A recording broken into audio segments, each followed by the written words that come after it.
Um, Thank you so much.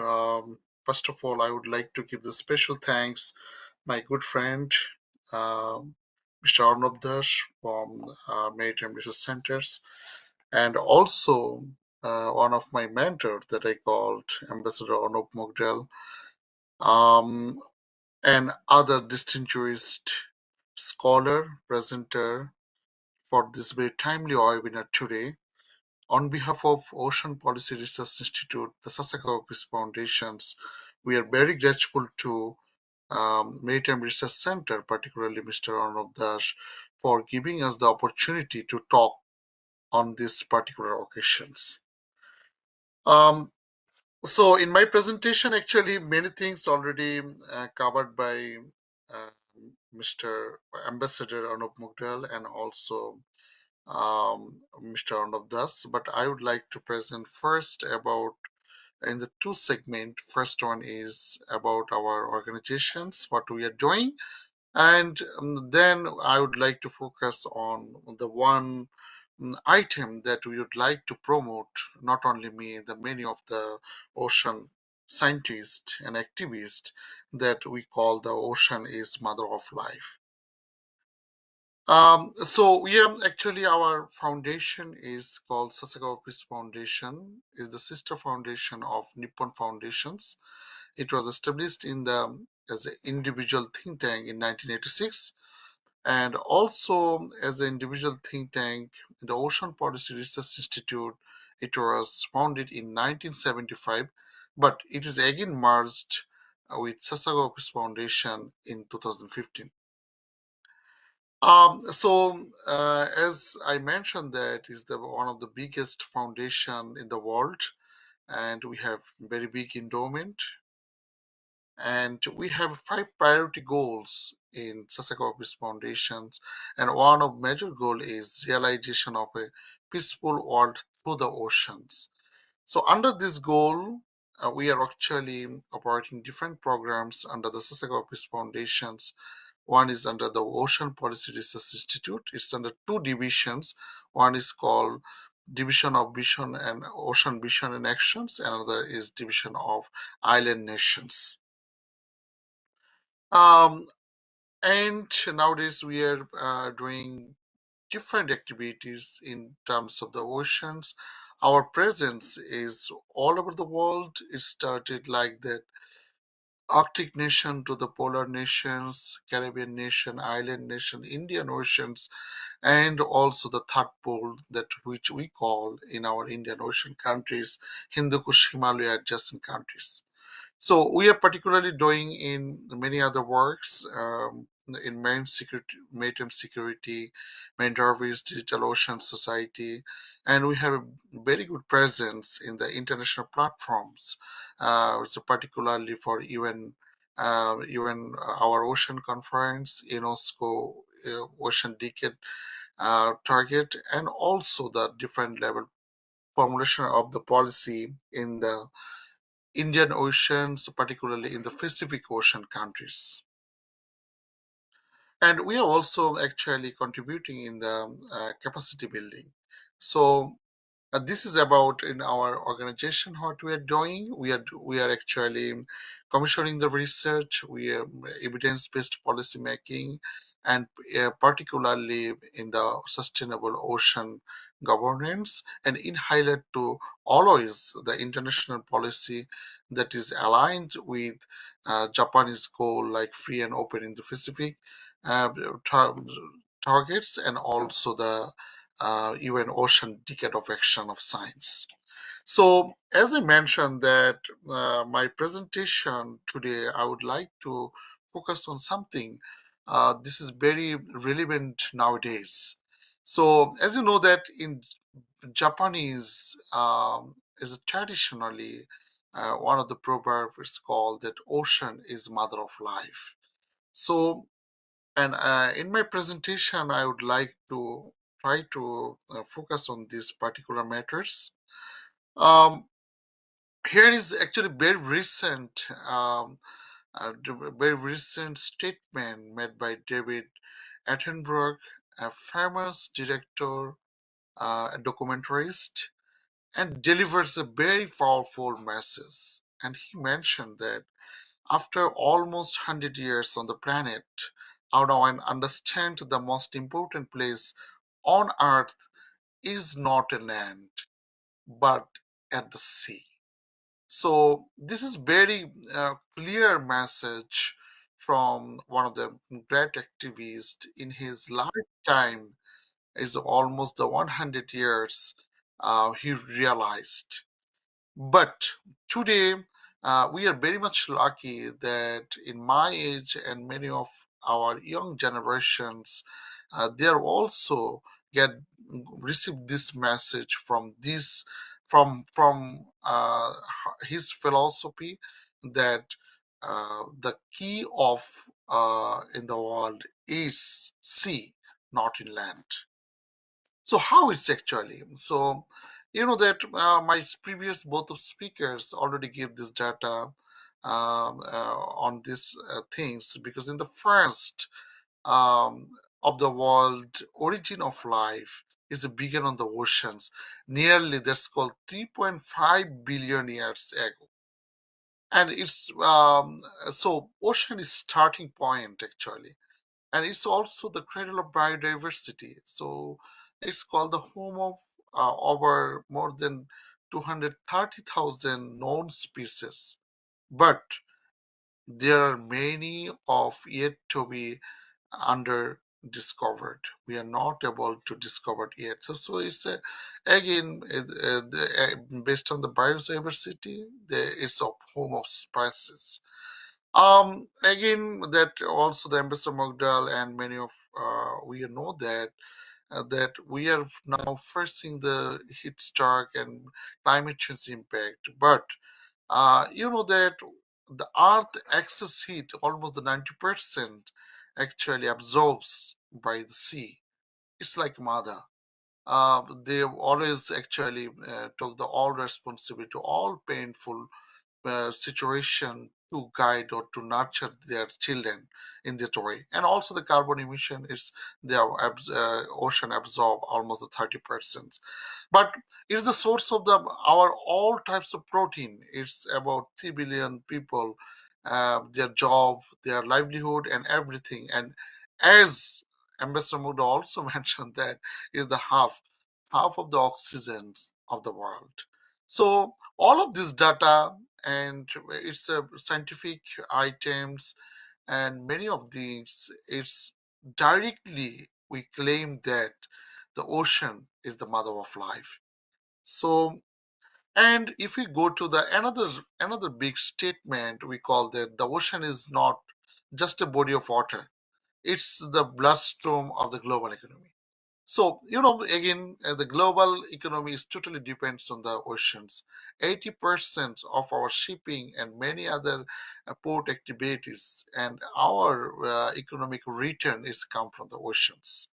So, if we're talking about the connectivity, if we're talking about the power, if we're talking about the all of relevant activities done by the major power, minor power, soft power, it's all depend on the waters, and it's proved today. And it's always called that ocean is again, it's there is the potential for $3 trillion blue economy and the prospects. But all of these are under threats. So how this is the one of that there are many index prepared by different think tanks, different scientists, but it's a one of that is very recent. You see, if we go to the all of these just visual presentation, all are red. So we are luckily India, Japan, and we are in the Indian Ocean parameters. And you see them in the right side in the Indian Oceans, it's almost the sea surface temperature. It's totally toxic situations, and it's increased very rapidly. And also the when we're talking this mother of life is under threat, and this for work and advocacy purpose we call the ocean health. I think the maritime research centers and all of the think tanks that we are talking about, underwater domain awareness, and everything is about to health situations for the oceans. So there's again some scientific evidence, that IPCC prepared the adverse impact from human caused climate change is actually continuing to intensify. We know that all of it's like water availability in the food production and their health and well-being, city settlement, biodiversity and ecosystem, and everything is under threat of climate change. If we believe, yes, there are multiple countries, the leaders, the scientists, still they are not believing and they are not participating in the journey. But in the Robinson, the one of scientists, he actually prioritizes in based on the climate change impact in the global context in the 14 biggest environmental threats. And out of these 14 biggest environmental threats, five is directly relevant to the what we call in ocean. So even in the day before yesterday, the Peter Thompson, the special envoy, and as a great champion of ocean sustainable governance, and he mentioned that it actually global human health is intrinsically linked to the health of the ocean. So we cannot actually make difference the human health and the ocean health. So if you would like to survive in this planet, we should think about this in the human health. And while we're talking, is the first come in the again in the climate change and the one very uh, bad things which actually we contributed as a human being, because that's called the plastic pollutions.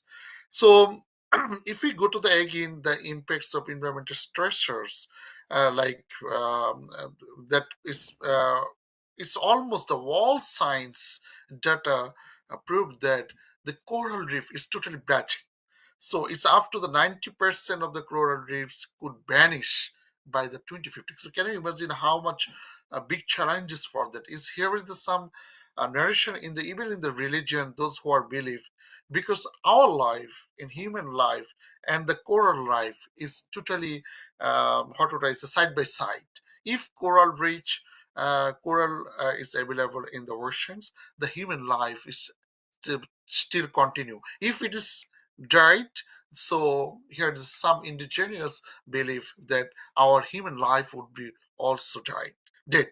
So this is very much important, but science again is also believed that there is very few years, only 20 years or 25 years is remaining to actually conserve the coral reef. So again, if as I mentioned in the previous slide, we you people also know that the sea surface temperatures it's increasing is increased very rapidly, and also the ocean pollution. The pollutions, the one item actually, particularly this is single-use plastic or the different types of plastic, and it's using the chemical.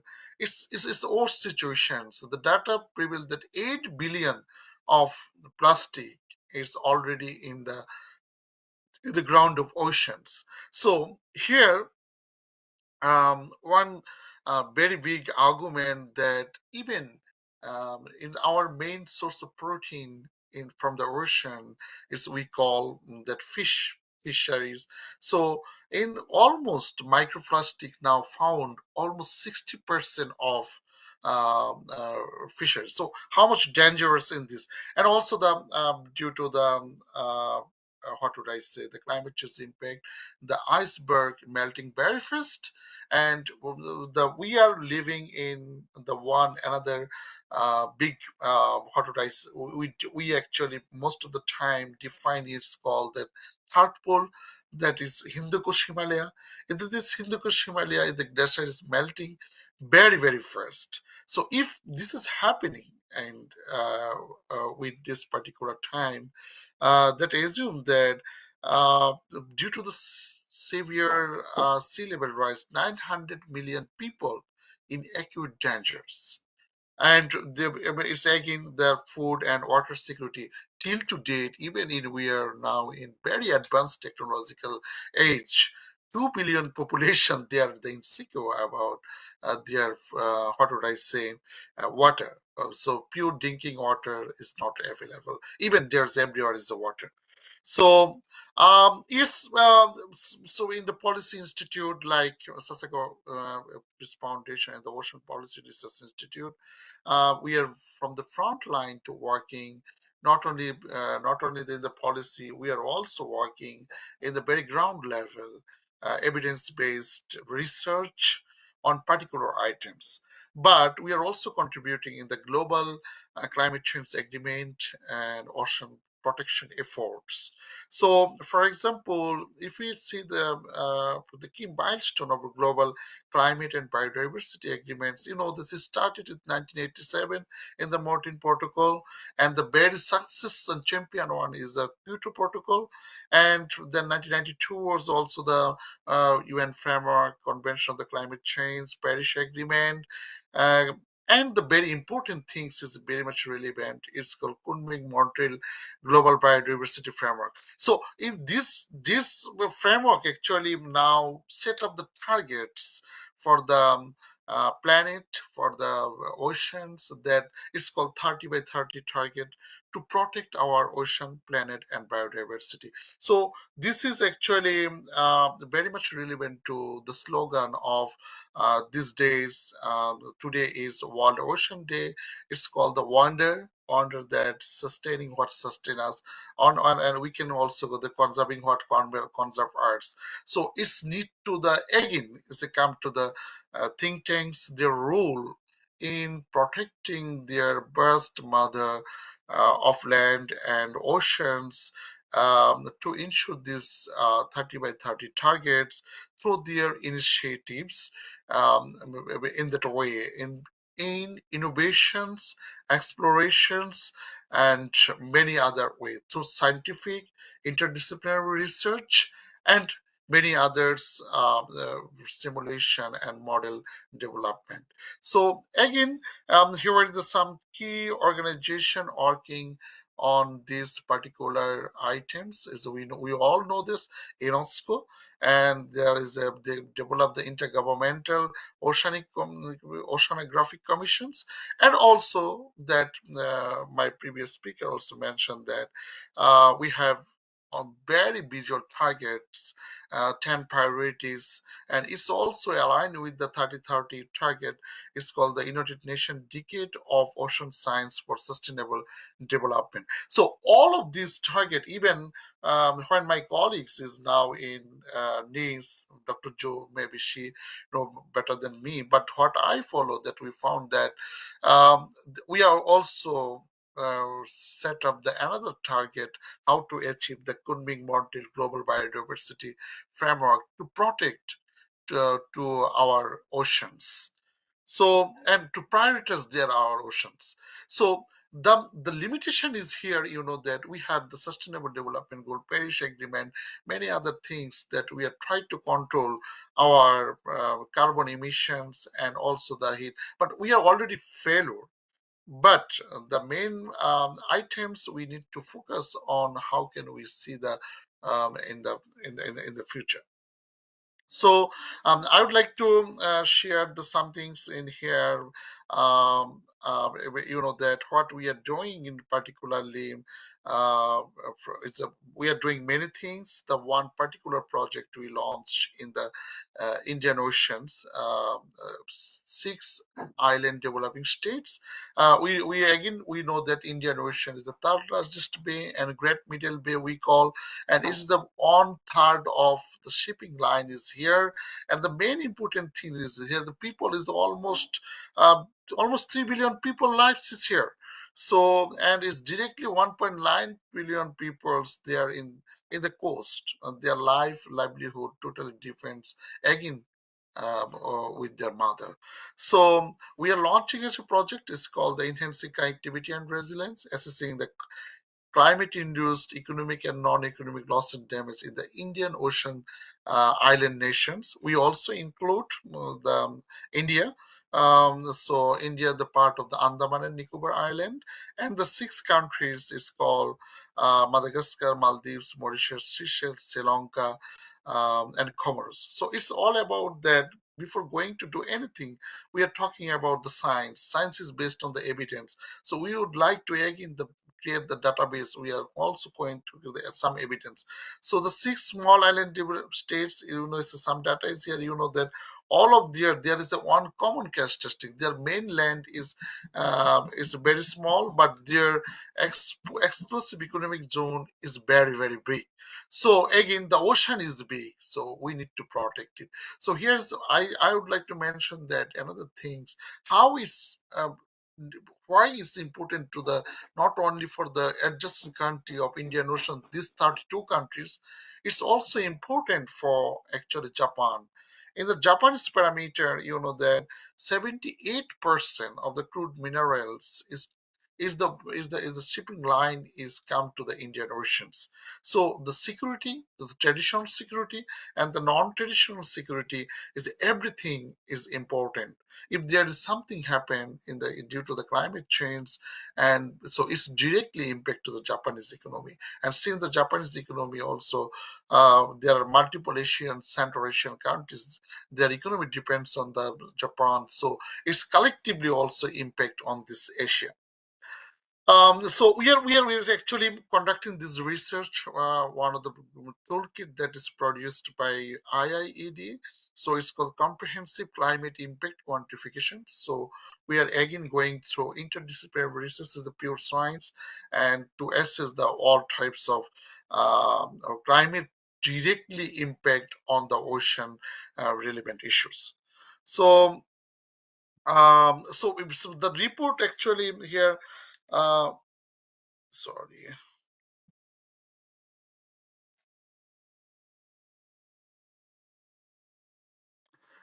Sorry. So, the report actually mentioned previous research that IPCC that even there is a rapidly narrowing window of opportunity enable the climate resilient development. So if you go to the recent report that was in 2023, and they mentioned the sum of the condition to analyze, and the one condition there was a collective efforts. So for this collective efforts, the India, Japan could play, not only the Indian Ocean countries with the Japan's experience, we can actually share our information together. We can launch our program together to protect and conserve our ocean biodiversity. Again, if we go to the global effort to conserve this, that I'm talking about, since we are at the Ocean Policy Research Institute, in the policy level. So in the policy level, the era that they actually did, we can actually divide it in the three era. We call the first era, it was in the mitigations before 2000. It started with the 1992, the UNFC form. And the second era, again, after the 2001, that is called, we actually promoting the adaptations. But the third era, we are now talking about the loss and damage. We are now talking about the 30-30 targets. So many things is come, but the all of things actually mostly relevant to the how sustainably use these oceans for our uh, motherland. So this is actually something that we are using in the comprehensive climate impact quantifications. At the research part, we are trying to give them is actually explore the precipitating factors and predisposing factors, and so also the protective factors, and it's actually lead to the how types of vulnerabilities there. Then we also go the economic some simulation model analysis, so both intrinsic and transic and tangible and intangible. And the core nobility of this research, we are not only the focus on the economic impact, it's also focused combinedly in the non-economic item, and not only the just stop in the one item. So we also develop the solution framework. What is the responsibility for to ensure the resilient ocean or ocean communities or coastal communities. So what are the responsibility for the coastal people, what are the responsibility with the national people, countries, and what is the responsible for the international communities. So since we are talking about that, we are actually, as organizations, we are contributing in the many way. We are the biggest partner of UNESCO and United Parameters. So here is a call that one is under the Ocean Digit platform.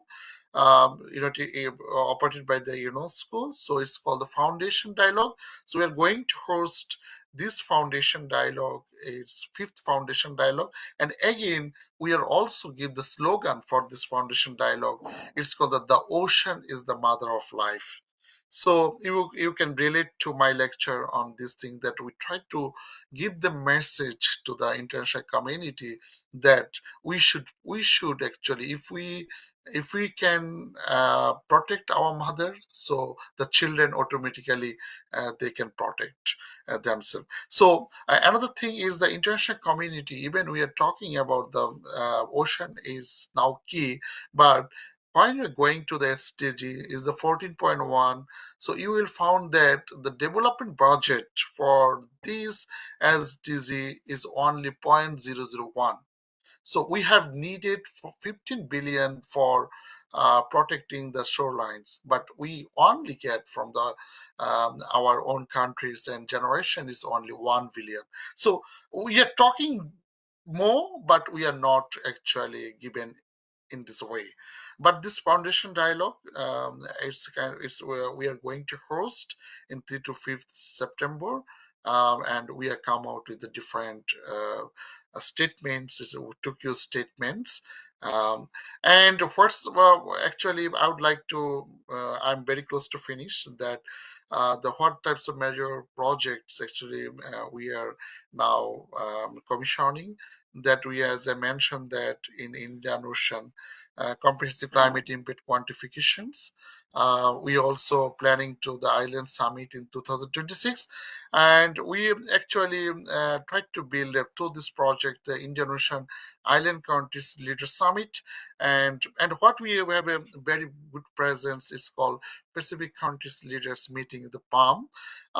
So and also we have other division of ocean vision and actions that we are going to organize the fifth foundation dialogue and Asia Empowerment Project, that's called Smart Ocean Port Connectivity in Bangladesh, Indonesia, and many other countries. And we have also the project in the Indian Oceans that we mentioned, and that's called Third Pole Projects.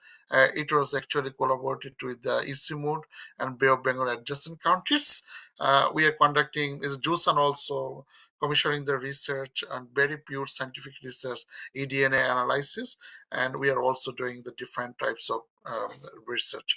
But in addition, we are also conducting the capacity development. The Sasakawa, we call the Sasakawa Fellowship in the World Maritime University, and also we try to promote the Sasakawa model of community-based tourism in the island nation. So this particular project is for I just mentioned point here in very few. There are many few projects also in commissioning by my other colleagues. So what the recommendation and how can actually we collaborate as because we have some experience, expertise, and we have a particular missions. I think Maritime Research Centers also has some visions on it. So since we are focusing on not only the country by country, it's also the region. So when you're talking is the third pole, when you're categorized in the Indian Oceans, so we can actually form a Indian Ocean Island Countries Leaders Forum, and we are actually day by day conduct the commission the research and funding, and joint program also designed in highlight to the achieving the UN decade action goal. So as I mentioned that everything is actually from when we are working in the think tank groups in highlight to the global goal. So the global goal, maybe it was determined within this UN Ocean conference. So we should focus on these, and we can develop some research and collaborations, and also the promotion of 3030 agenda. So 3030 agenda is one of main agenda is main protected area. So if people have the expertise, we have expertise, we can launch this project together. And the promotion of the connectivity and resilience for the welfare of the 2 billion of the coastal communities. So it's again the people participation, coastal people, their life and livelihood is important. We should think about in that way. And the very important things, even we call the ocean is the mother of life. Ocean is 70%. If we are going to actually again in our human body is a 70% is the water. So our earth is also, this planet is also the 70% of water. But when you are going to our education curriculum, you will really find that at the very beginning of the stage, we are studying about oceans. So what we should do, that we can also collaborate if there is any idea that is promotion of the ocean literacy in the Indian Ocean countries. So the one thing from my research in the plastic pollutions, that I found that only we can solve the problem to creating the awareness among the very early stage of the education, to promotion the environmental educations in our curriculum.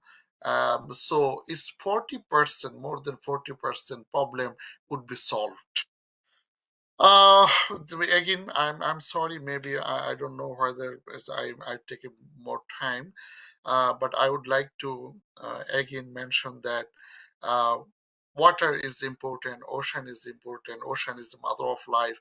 As Alfred Mahan is mentioned, whoever control in the Indian Oceans, they will dominate the Asia. This is the actually power things. And we should protect our mother oceans. Our life depends on her health.